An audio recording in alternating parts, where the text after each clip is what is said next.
All right, you heard the Indian American vote, you heard the Hindu American vote. Let's also, in fact, play out this conversation that Allister had talking about the black voter per se. How will they vote in this election? Listen in.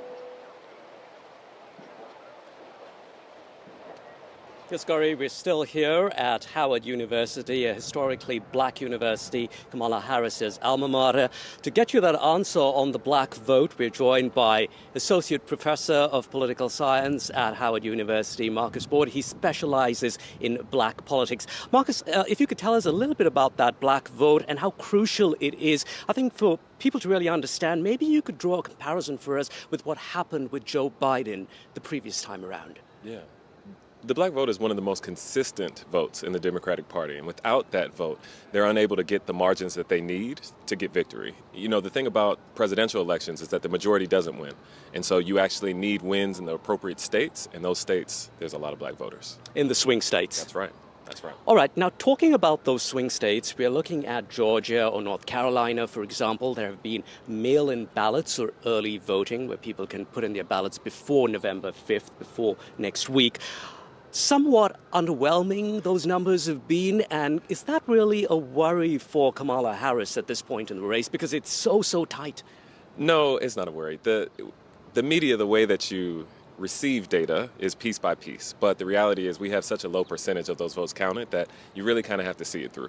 The reality is also that the gap in winning and losing is going to probably be bigger than the number of mail-in votes anyway. And so you kind of have to wait it out, unfortunately.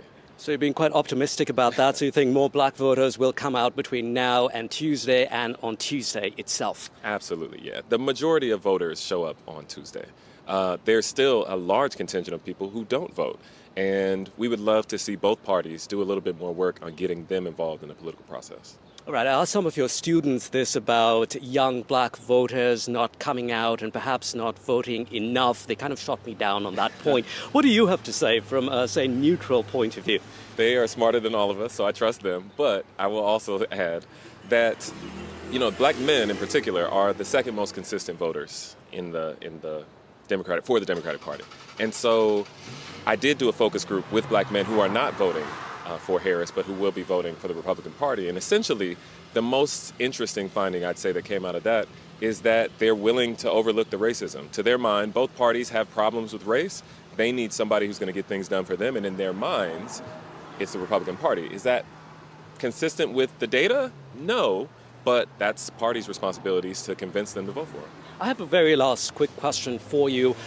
For black voters or black male voters who are going to vote Trump, I'm trying to get my head around it. Trump has made these racist comments, but yet there are this small group, or maybe slightly more, of black voters who will eventually vote for him. Why is that the case? Because racism didn't start with Donald Trump. Racism is staggering in this country. It's the reason why we have a university called Howard. And so we need... but these are black men voting for right. someone who has said racist things. It's like saying, you know, if you get in the pool, you want to stay in the warm side of the pool and not the cool side. And it's like, listen, whatever side I'm on, I'm still going to be wet. That's racism. And so it's hard to get away from in this country. And so for them, they're saying, listen, if we're in the pool and you said that part feels better than this part, it's grass is greener. I don't agree, but I do think that's right. a part of their philosophy. Thanks very much. Marcus Board, Professor, Associate Professor here at Howard University. Everyone looking forward to that big event on November 5th, where Kamala Harris is going to be right here as those election results roll in. Gauri.